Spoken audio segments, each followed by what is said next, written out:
जी अस्सलाम वालेकुम। इस वीडियो में हम देखेंगे कि जो क्रेडिटर से हमने परचेज की थी सप्लायर से क्रेडिट पे, उसका अकाउंट्स में क्या इफेक्ट पड़ा है।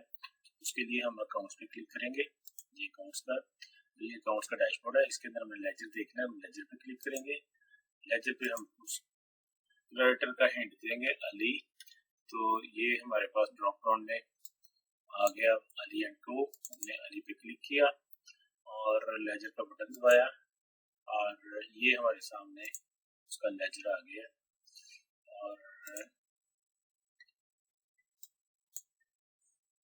ये हमें बता रहा है कि हमने अली एंड को के इतने पैसे पे करने हैं। ठीक है जी, तो लेजर देखने का ये तरीका है। और इसमें हमने ये बताया है कि जब हम दूसरे परचेज करते हैं तो अकाउंट्स जो है वो ऑटोमेटिक अपडेट होता है। Thank you very much.